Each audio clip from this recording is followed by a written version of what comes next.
নমস্কাৰ বন্ধুসকল, আজি মই আপোনালোকক দেখুৱাম যে আপোনাৰ চেনেলত কোনোবা এটা ভিডিঅ'ত কেনেকৈ এণ্ড স্ক্ৰীন এড কৰিব পাৰিব আৰু ইয়াৰ জৰিয়তে আপোনাৰ ভিডিঅ'ত ভিউজ বঢ়াব পাৰিব। প্ৰথমে আপোনাৰ চেনেলটো খুলি ল'ব।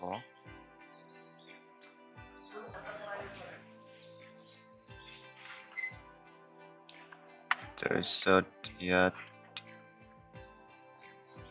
ইয়াৰ চেনেলত যাব, কাষ্টমাইজ চেনেল ক্লিক কৰিব।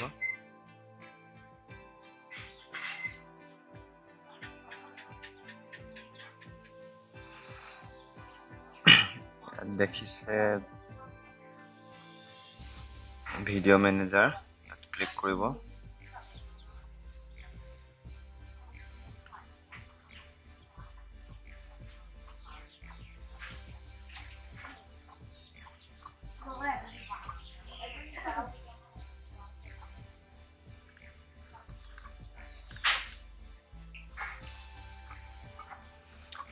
আপোনাৰ যিকোনো ভিডিঅ' এটা চিলেক্ট কৰি ল'ব।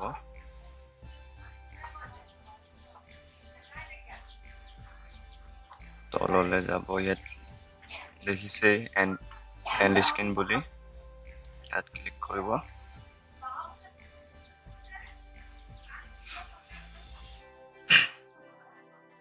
তাৰপিছত ইয়াত দেখিছে আপোনালোকে পেমেণ্টছ, ইয়াৰ যিকোনো এটা চিলেক্ট কৰি ল'ব পাৰে। ইয়াত ছাবস্ক্ৰাইব বটন থাকিব আৰু ইয়াত ভিডিঅ' আপুনি কোনটো দিব বিচাৰে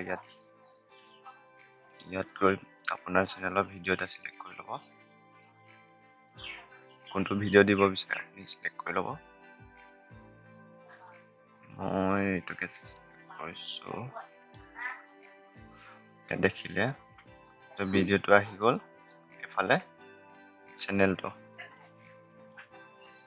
ইয়াত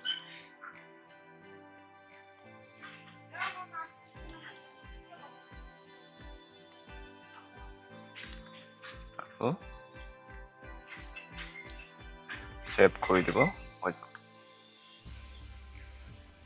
যদি আপোনালোকে মোবাইলত কৰিব বিচাৰে তেন্তে কমেণ্ট কৰি জনাব।